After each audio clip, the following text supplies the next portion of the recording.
आज हम लोग बात करते हैं गैसोहॉल क्या है, गैसोलीन क्या है, इथाइल अल्कोहल क्या है अर्थात पावर अल्कोहल क्या है। गाड़ी में पेट्रोल में कुछ मिलाया जाता है वही इथेनॉल होता है।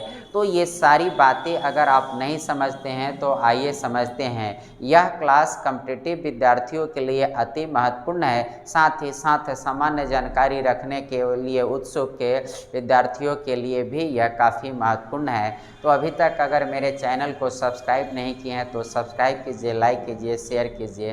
तो आइए हम लोग देखते हैं गैसोहॉल क्या है। गैसोहॉल का मतलब होता है यह एक मिश्रण है, मिक्सचर है। क्या क्या चीज़ का है? गैसोलीन और क्या कहते हैं कि एथेनॉल का।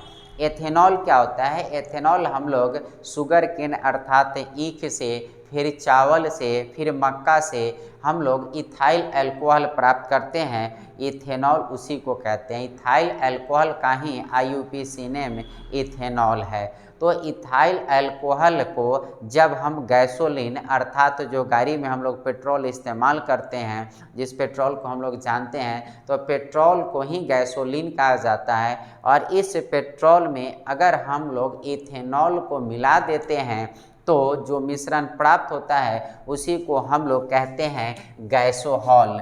तो गैसोहॉल एक प्रकार से अगर हम लोग देखें तो यह मिश्रण है। गैसोहॉल क्या चीज़ का मिश्रण है? गैसोलीन अर्थात पेट्रोल का और इथेनॉल का मिश्रण है। यह इथेनॉल क्या है इसको थोड़ा सा हम लोग समझ लेते हैं। इथेनॉल जो है इथाइल अल्कोहल है। आप जानते हैं कि केमिस्ट्री अगर पढ़े होंगे तो C2H5OH इसका अनुसूत्र होता है। यह हमारा इथेनॉल है अर्थात इथाइल अल्कोहल है। कॉमन नेम इथाइल अल्कोहल और IUPAC नेम आपका इथेनॉल है। तो इथेनॉल एक प्रकार का जैव ऊर्जा है, बायो एनर्जी है। बायो एनर्जी में मुख्यतः हम लोग 3 को लेते हैं, ठीक है ना। बायो एनर्जी में हम लोग जैव ऊर्जा में हम लोग 3 पदार्थों को लेते हैं। एक लेते हैं हम लोग बायोगैस, ठीक है ना, ये दूसरा लेते हैं बायोमास और तीसरा होता है गैसोहॉल अर्थात यही आपका इथेनॉल। तो ये जो 3 हैं हमारा बायो एनर्जी जैव ऊर्जा है। जैव ऊर्जा कहने का मतलब हम पेड़ को रोपकर पेड़ को से प्राप्ति से हम लोग बार बार इसकी प्राप्ति करते रहते हैं। तो यह जैव ऊर्जा है और यह जब पेड़ के रोपाई से और फिर उस पेड़ से हम लोग जो फल प्राप्त करते हैं, ग्रेन प्राप्त करते हैं, अनाज है जैसे धान है, फिर मक्का है, फिर आपका शुगर केन है अर्थात ईख है, इन सारी पदार्थों से हम लोग क्या करते हैं? इथेनॉल का उत्सर्जन करते हैं, इथेनॉल प्राप्त करते हैं। तो ये जितना हम पैदावार इसका करेंगे इथेनॉल हमको मिलता रहेगा अर्थात यह बायो एनर्जी है, जैव ऊर्जा है और यह हमेशा क्या हो सकता है कि उत्पादित किया जा सकता है। इसलिए इसको नवीकरणीय ऊर्जा के स्रोत अर्थात रीन्यूएबल एनर्जी सोर्स आप कह सकते हैं। अर्थात यह रीन्यूएबल एनर्जी सोर्स अर्थात नवीकरणीय ऊर्जा के स्रोत है आपका ये सभी इथेनॉल। तो हम क्या देखें कि इथेनॉल का हमने देख लिया कि इथेनॉल और गैसोलीन अर्थात पेट्रोल का मिश्रण है जो गैसोहॉल कहलाता है। गैसोहॉल का प्रयोग करने का मौलिक लाभ यह है कि इसमें उच्च ऑक्सीजन सामग्री होती है जो बेहतर ईंधन अर्थव्यवस्था और कम प्रदूषण की अनुमति देती है। इसको आप थोड़ा सा समझेंगे। गैसोहॉल में हम लोग क्या करते हैं, यानी गैसोलीन अर्थात सामान्य जो पेट्रोल हम लोग गाड़ी में इस्तेमाल करते हैं, पेट्रोलियम से जो प्राप्त करते हैं, उसमें अगर हम इथेनॉल को मिला देते हैं तो इससे क्या हो जाता है कि वो जो आपका पेट्रोल है, गैसोलीन है, वो ज़्यादा ऑक्सीनेटेड हो जाता है। तो वो जलने में ज़्यादा वो सहायक करता है और इंजन को ज़्यादा इफ़ेक्टिव बनाता है, प्रभावशाली बनाता है ईंधन को। ईंधन और पहले की तुलना में ज़्यादा प्रभावशाली हो जाता है। साथ ही साथ यह किसी प्रकार का प्रदूषक गैस जो है, जो उत्सर्जन होता है पेट्रोल के जलाने से, उसको कम करने का काम करता है। सामान्य तौर से हम लोग जो वाहन इस्तेमाल करते हैं और जिसमें हम पेट्रोल जलाते हैं तो उसमें प्रदूषक गैस के रूप में carbon dioxide, carbon monoxide, sulphur oxide जैसे गैसों का उत्सर्जन होता है। तो इसके उत्सर्जन की दर को वह कम करता है ये इथेनॉल। तो इस प्रकार से अगर हम लोग गैसोहॉल का प्रयोग करते हैं वाहनों में पेट्रोल के समान पेट्रोल की जगह पर, तो यह ज़्यादा ईंधन इफेक्टिव भी होगा और यह ईंधन वातावरण के लिए भी ज़्यादा महत्वपूर्ण होगा, क्योंकि यह इको फ्रेंडली होगा। क्यों इको फ्रेंडली होगा? क्योंकि वायु प्रदूषक जो गैस है, ग्लोबल वार्मिंग जो गैस है, ग्रीन हाउस गैस है, कार्बन डाइऑक्साइड वगैरह, इसका उत्सर्जन को कम करेगा। चूँकि हम लोग जीवाश्म ईंधन यानी पेट्रोल को जब जलाते हैं तो उससे विभिन्न प्रकार के प्रदूषक गैस निकलते हैं जिसको यह कम करता है। तो इसलिए हम लोग इसका गैसोहॉल का प्रयोग देख सकते हैं। अब यहाँ पर एक और लाइन है कि अनार्ध एथिल अल्कोहल अर्थात एथेनॉल तथा गैसोलीन पेट्रोल के मिश्रण को हम लोग पावर अल्कोहल कहते हैं। पावर का मतलब होता है शक्ति, ताकत।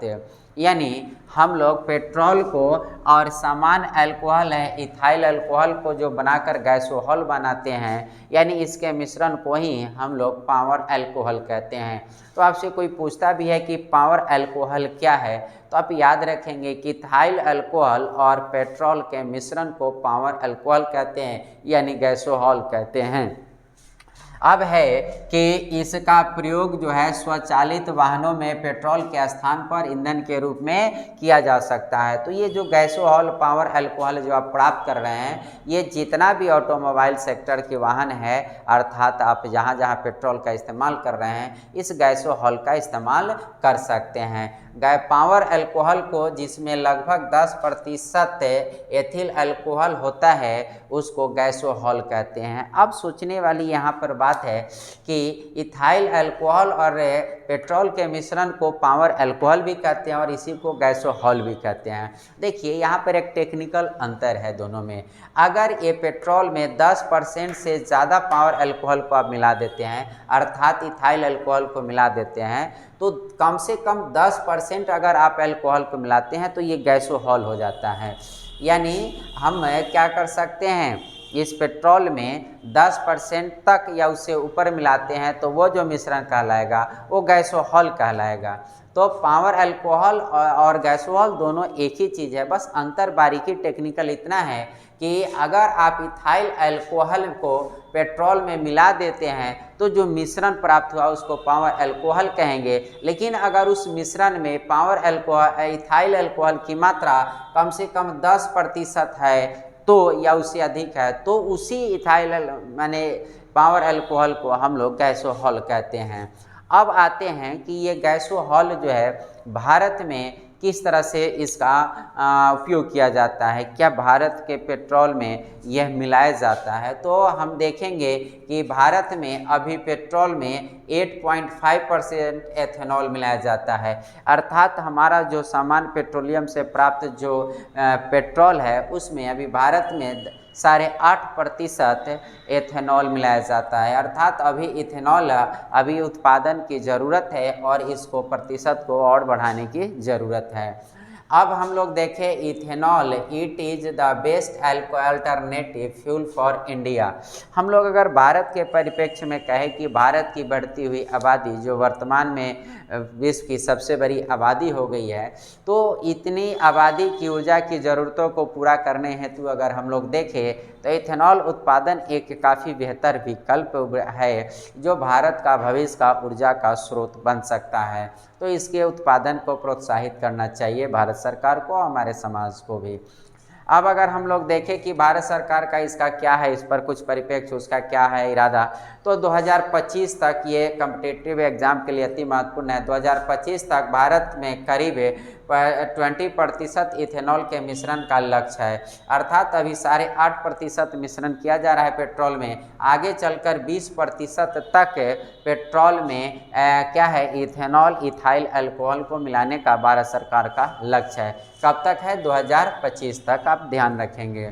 फिर एक अब यहाँ पर आते हैं ऑक्टेन रेटिंग। आप पेट्रोल का ऑक्टेन रेटिंग देखते होइएगा, एक शब्द आएगा कि ये ऑक्टेन रेटिंग क्या है, ऑक्टेन रेटिंग, ठीक है ना। तो ये वाहन के इंजन को नॉक से बचाने में पेट्रोल की क्षमता की जो रेटिंग होती है उसे ऑक्टेन रेटिंग कहते हैं। ऑक्टेन रेटिंग का मतलब है कि जितना भी पेट्रोल चालित वाहन है तो उसको नॉक से यानी झटका से बचाने के लिए जो पेट्रोल की उसकी जो क्षमता होती है, ताकत होती है, उसी को हम लोग ऑक्टेन रेटिंग कहते हैं। ये इसको हम लोग 100 पर अगर मानते हैं तो हमारे भारत में अगर हम लोग देखें तो ऑक्टेन रेटिंग जो पेट्रोल इस्तेमाल करते हैं उसका तो 91 है। तो भारत में जितने भी वाहनों में पेट्रोल का इस्तेमाल किए जाते हैं उसका ऑक्टेन रेटिंग 91 है, जो ठीक है, अच्छी है। तो हमारा ये पेट्रोल से चालित जो वाहन है उसका नॉक यानी झटका से बचाने के लिए पेट्रोल की जो क्षमता होती है उसको हम लोग ऑक्टेन रेटिंग से इस्तेमाल नापते हैं। और भारत में 91 ऑक्टेन रेटिंग की सारी पेट्रोल की सप्लाई की जाती है, आप यह ध्यान रखेंगे। अब आइए अगर हम लोग बात करते हैं यहाँ पर कि एथेनॉल का लाभ क्या है और हानि क्या है। तो अगर हम लोग लाभ के तौर पर अगर देखें तो देख सकते हैं कि ये रीन्यूएबल एनर्जी है। एथेनॉल रीन्यूएबल अर्थात नवीकरणीय ऊर्जा का स्रोत है। क्यों ऐसा है? क्योंकि अगर हम लोग इसको अगर स्रोत के तौर पर देखें, स्रोत कहने का मतलब है कि इथेनॉल हम कहाँ कहाँ से प्राप्त कर सकते हैं, तो सबसे बड़ा स्रोत हमारे यहाँ इथेनॉल का शुगर केन है, अर्थात ईख है या ऊख जिसको बोलते हैं, उससे हम एथेनॉल प्राप्त कर सकते हैं। इथेनॉल का मतलब होता है इथाइल अल्कोहल, जिसका अणुसूत्र क्या होता है C2H5OH। इथाइल अल्कोहल जो है यह आप शुगर केन से आप प्राप्त कर सकते हैं। इसके अलावे किससे प्राप्त कर सकते हैं? मक्का से प्राप्त कर सकते हैं। फिर इसके अलावा कहाँ से? राइस अर्थात चावल से हम प्राप्त कर सकते हैं। इसके अलावा जो धान के पौधे होते हैं उसका पुआल जो होता है उसको भी सड़ाकर हम इथेनॉल प्राप्त कर सकते हैं। तो इस तरह से बहुत सारे जगहों से हम लोग इथेनॉल की प्राप्ति कर सकते हैं। और ये सभी इथेनॉल के जो स्रोत है एक पौधा है और हम पौधे को बार बार उगाकर और फिर ये इथेनॉल हम प्राप्त करते रह सकते हैं। तो इसलिए हम कह सकते हैं कि इथेनॉल जो है रीन्यूएबल नवीकरणीय ऊर्जा के स्रोत है। अब है इसको हम लोग बोलते हैं इको फ्रेंडली भी स्रोत है। क्यों इको फ्रेंडली है? क्योंकि आप फॉसिल फ्यूल जो इस्तेमाल करते हैं यानी जीवाश्म ईंधन, उससे बहुत सारे हानिकारक प्रदूषक गैसों का उत्सर्जन होता है और ग्रीन हाउस गैसों का उत्सर्जन होता है, जबकि इससे कम होता है। तो इसलिए ये इसको हम इको फ्रेंडली भी कह सकते हैं, यानी वातावरण पर कोई बुरा प्रभाव नहीं डालता है। उसके बाद रिड्यूस ग्लोबल वार्मिंग, अगर यह वातावरण को यह ज़्यादा हीट नहीं करेगा और यह इको फ्रेंडली होगा तो यह ग्लोबल वार्मिंग भूमंडलीय तापन को कम करता है। साथ ही इकोनॉमिकली इफेक्टिव है, यह सस्ता भी मिल सकता है क्योंकि ये हम प्लांट से तैयार कर रहे हैं और इसके दोहन में बहुत सामान्य जो पेट्रोलियम है उसकी तुलना में कम खर्च है, तो ये सस्ते भी आ सकते हैं। लिस्ट एक्सपेंसिव एनर्जी सोर्स है, अर्थात कहने का मतलब है कि इस एथेनॉल की प्राप्ति के हेतु जो एनर्जी स्रोत है वो बहुत सस्ते होते हैं, अर्थात मक्का, चावल वगैरह ये बहुत आसानी से इसका रॉ मटेरियल प्राप्त किया जा सकता है। उसके बाद है minimise dependence of fuel fossil fuels. इसका मतलब है कि हमारा भारत देश जो देख रहे हैं या पूरा धरती का आबादी बहुत ज़्यादा बढ़ रही है, इस परिस्थिति में यह ज़रूरत है कि हम जीवाश्म ईंधन के अलावे भी दूसरा अल्टरनेटिव फ्यूल की तलाश करें। तो ये जीवाश्म ईंधन पर जो इतनी आबादी का प्रेशर है उसको यह कम करता है और भविष्य के लिए हमको एनर्जी सेव करने का मौका देता है। तो ये हमारा क्या करता है कि फॉसिल फ्यूल जीवाश्म ईंधन पर से निर्भरता को भी कम करता है। अब इतनी अगर हम लोग इसकी बात कर लिए तो फिर अगर इसका हम लोग कुछ हानि पक्ष देखें तो हर सिक्के के दो पहलू होते हैं, यानी कुछ हानि भी है तो कुछ लाभ भी है। तो इसके लाभ अधिक है, हानि थोड़ा है। ये जल प्रदूषण करता है, यानी इथेनॉल बनाने में जल की आवश्यकता होती है, तो यह जल को प्रदूषित भी करता है, जल को बहुत बड़े पैमाने पर प्रदूषित करता है। साथ ही साथ इस जल की पर्याप्त मात्रा का उपभोग कर जाता है इस तरह के प्लांट, यानी जल की अधिकता मैंने जल ऐसे जगह बनाने होंगे जहाँ जल बहुत मात्रा में हो, यानी जल अधिक मात्रा में चाहिए। साथ ही साथ यह जो एक रूप से दूसरे रूप में एनर्जी जब ट्रांसफ़र किए जाते हैं तो 22.3% एनर्जी का नुकसान हो जाता है। तो ये इसकी हानियाँ हुआ। इसके साथ साथ एक और हानियाँ देखने को आमतौर से मिली है कि ठंडे में, शीत ऋतु में अगर आप इसके चालित अगर गैसोहॉल से चालित अगर कोई आप वाहन रख रहे हैं तो आपको स्टार्टिंग प्रॉब्लम हो सकती है। ये एक समस्याएं ये सभी देखती हैं। तो ये सब कुछ माइनर अगर डिसएडवांटेज को छोड़ दिया जाए, नुकसान को छोड़ दिया जाए, तो ओवरऑल ये जो हमारा गैसोहॉल है, इथेनॉल है, ये काफ़ी महत्वपूर्ण है और इसको हम लोग कह सकते हैं it is the best alternative fuel for India. हमारे भारत के लिए फॉसिल से फ्यूल के विकल्प के तौर पर भविष्य का एक बेहतर ईंधन हो सकता है हमारा यह इथेनॉल।